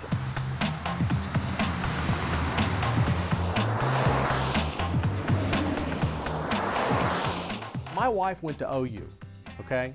She's an innocent in this thing. She doesn't root for Missouri, she doesn't root for Kansas. And she loves the area, but she grew up in Kansas. And what do you think people in Kansas think about Missouri? You know, she would never live anywhere but Kansas. Well, why don't we live over, have you thought about Blue Springs? No. I mean, I'm Overland Park, I'm living in Overland Park. There's that sense that I would never move over there. Well, it's just the other side of town, I don't get it. There was bloodshed back then, and I think there's going to be bloodshed this time on the gridiron. What do you guys think? Look, C-SPAN has a line for Democrats and a line for Republicans. If we're going to have to do this, we will do it. So you better act right. But of course, if you act up, it's a better show. You know, we're in this ground zero. You know, we're right here on the border, and we get it. We get it from both sides. Korea had the 38th parallel. We got state line. Well, let's ask the celebrities who's going to win the game. Let's ask Kay Barnes, a KU graduate. Let's ask the guy that used to be the interim athletic director, and then ask Jeff Montgomery, whose daughter goes to KU. Wonder what they'll say. It's they not said our KU? fault Wow. that all the celebrities in town and all of the movers and shakers in this town are Kansas people. Why don't they ask Sheryl Crow, see what she says. If you can get yourself someone to be qualified for mayor that went to Missouri instead of the Kansas people having to come over here and run your city, then we wouldn't have to worry about you. A border war can erupt at any time. I'd say that Kansas City is clearly the epicenter of this rivalry. I mean, in Kansas City, you're right on the border. You could have your next door neighbor love Kansas. Across the street, there's a Missouri fan. Most people here work with somebody or have a relative or two or have some friends who went to the other school. You pick sides early on. And from as early as I could watch sports, I loved Missouri. And, the same way with people that love Kansas, even though they're wrong and they worship evil, doesn't matter. Nate, I'm gonna give you the option. Would you like to opt out if Kansas loses? On Monday? Yes. No, I'll be here. Because I will be here to take it. Because if I don't, it's gonna get worse. Mm-hmm. There was a time that I was not gonna show up for 1 week. I was gonna go dark like Jack Bauer on 24. Take the cell phone battery out. On my morning show, my co-host is a Kansas grad, does the sidelines for Kansas football. Both my producers are Kansas fans, so they give me hell. Oh, there's top 10 lists posted on the door, top 10 reasons that someone would go to Missouri or, whatever. People do that kind of stuff. There's a lot of, photoshopped pictures. I mean, it was some of the most wrong things you can never think of. I'd be embarrassed to have people see what was up here on these walls. It's bad. It does make you care that much more about the games when, I'm gonna have to come face Steven the next day. There's some breakdowns. They've had some knockdown, drag-out fights on the air about all this stuff. All I'm gonna say is this: Missouri's gonna show up, and as great as Kansas is, they're unbeatable. They can't. I don't. They haven't played anybody. They have no idea what's in store for them. You said that I'm getting earlier. a little teary-eyed right now because I don't know how Missouri's gonna move the ball. And they get little snide comments in there, and then they won't talk to each other for half an hour off the air, and then everything's fine after the show. I just hope they can score. I hope Missouri can avoid the shutout because I just, it's going to be so tough playing the greatest team of all time. Just ask any Kansas fan, they'll tell you. At the end of the day, we're all friends. We're really good friends that hate each other during the Missouri-Kansas game. But then the next day, we're fine. Were you guys in the Orange Bowl this year? No, we got gypped. The Orange Bowl for the Tigers? Kansas paid them a lot of money to get in there. If you think working with your rival is tough, try living with them. She's the Missouri fan and will wear black and gold, and I'm crimson and blue, and that's just the way it is. Sometimes the border war is waged against those you love the most. We've got a 1 and a 3-year-old at home, and they've got some Missouri gear, they've got some Kansas gear, but, Kylie, my 3-year-old daughter, she's learning the Rock Chalk chant, and JD, my son, carries around a little Jayhawk bird, so, it's, Andre calls it brainwashing. He has brainwashed children. Because I did notice, actually, maybe you brainwashed me a little bit. Because when they said Baby J down in the game, I call my son Baby J, not knowing, because his name's JD. So I call him Baby J, and I thought, as soon as I heard him say Baby J, I said, oh my gosh. We will remind you, Ryan Robertson is from the state of Missouri. And every time he gets the ball, we should have a boo-o-meter tonight for Ryan because you'll know when he's got the ball. We won't have to say Robertson. The more things have changed for Ryan Robertson, the more they've stayed the same. I'm in business now where I wear a suit every single day. There's an office that I service in Columbia, Missouri. And I went there for a breakfast meeting. I stopped at a local bakery to grab some donuts and bagels for this particular office. I didn't say a word to anybody. I had my head down, I paid for the donuts and the bagels. I'm walking out to the door. I get to the door, and all of a sudden from the back of the restaurant, I hear boo, boo. And I turn around, and it's these 3 fraternity guys kind of laughing. Chenoweth hustles for the rebound. Robertson. Well, I don't have to call his name. You heard the boos, and he strokes the jumper. They're up 8-0. My freshman year, I was really hit in the face by the reaction I got, where when I touched the ball, I got booed by 17 or 18,000 people, and I wasn't expecting that. Robertson, the boo man. Guess who has the ball? From that point on, when I knew that it was coming and I expected it, it really helped me to concentrate. It really helped me to focus on what I was doing. Ryan said, I'm going to be like Rocky IV. When Rocky went to Russia, and finally they booed him, and finally they had to cheer for him. As soon as he walked in the gym over there, people booing and hating on him.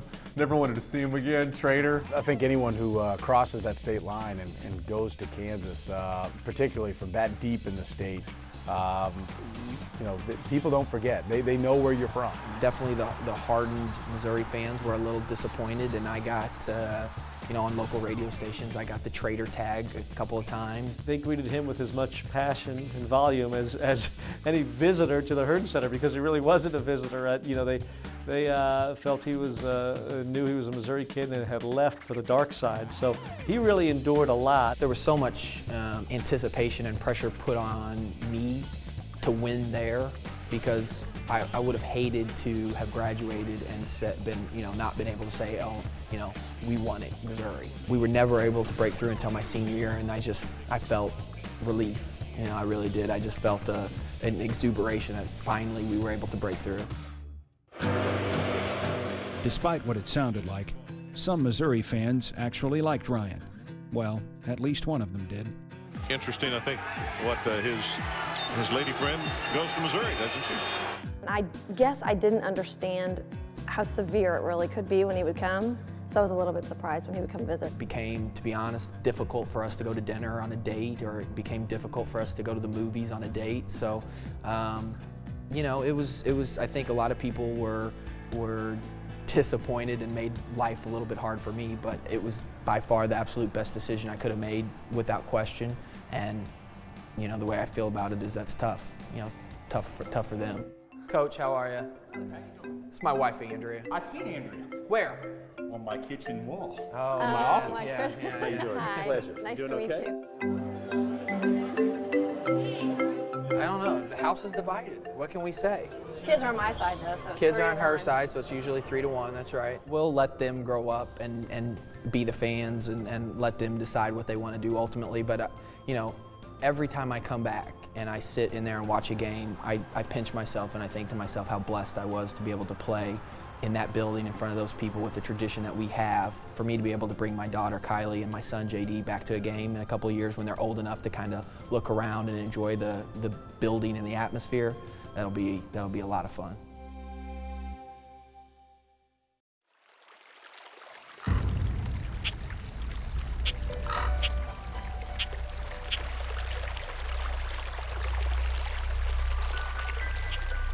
Don't let the tranquility fool you. The war on this border is still unsettled. The basis of this rivalry is that the Kansas people believe that they were on the right side of the Civil War.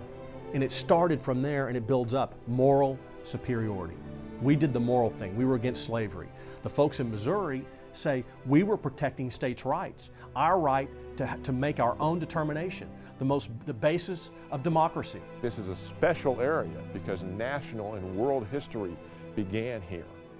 It's literally the flow of American history changed because of this conflict. One thing you got to remember, we are so close to when this actually happened. I mean, when I go out and interview somebody or talk to an older person, they can say, well, my granddaddy told me. History is not only what in fact happened, history is what people believe to have happened. And the belief is just as real as the actuality. If enough people believe something is true, it doesn't make any difference whether it's factually true or not. When lives are lost, it's very deep-seated, and it's hard to let go of something like that. Even though it has been a few generations, as people hear their ancestors talk, or, you know, Grandpa telling a story, it becomes very real to them. nobody ever compared the KU-MU football game to a real war. You know, nobody dies. You might feel like you will, but you don't. Realistically, in some ways, it's a great sign of the strength of our society that this gets us so excited. We really don't have a lot of problems if we're primarily worried about KU versus MU. In a sense, it shows us how good we've got it, but we don't choose to look at it that way. We choose to look at it as this intense rivalry between diametrically opposed traditions. It's not easy for Kansans and Missourians to approach it any other way. For those who fight the hardest, and for those who cherish their home, their heritage, and their history, it's never been just a game, and it never will be. No, it's not a real war. Real wars eventually end. The border war, on the other hand, rages on.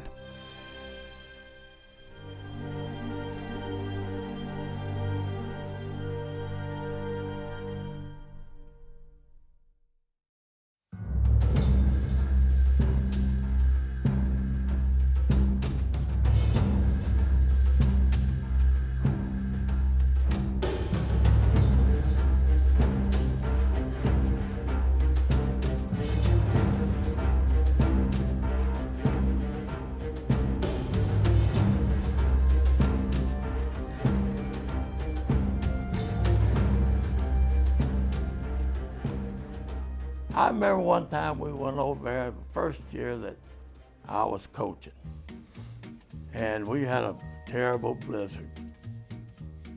And we didn't take any warm weather clothes or anything, so Coach Sykes was the head coach, and it was my first year coaching, and he sent me over to the Missouri dressing room, asked if they had any old beat up jerseys, torn jerseys, or anything that maybe our kids could put on to keep them from freezing.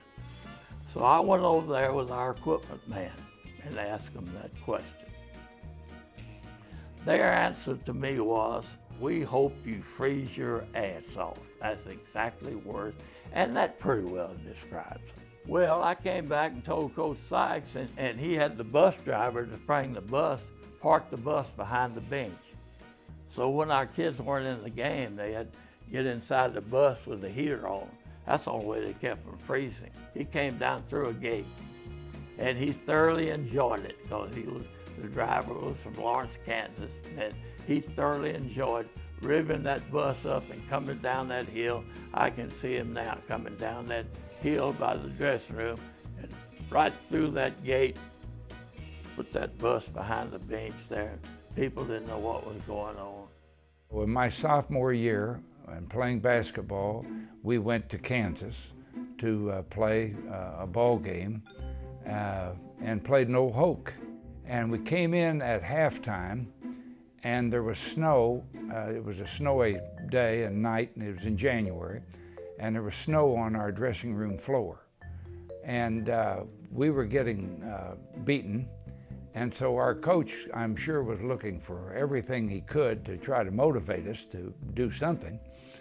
And so he accused Doc Allen of opening the windows and letting it snow in our dressing room. Now, he made that accusation in the confines of our dressing room, so no one else, could hear it, only the players. And he stepped out of the room, and we've always laughed about this because one of the players said, "Do you think Coach Allen did it, or do you think our own coach did it? Try to motivate us." And I would tell you that the vote was split. This has been a production of Metro Sports and Time Warner Cable, Kansas City.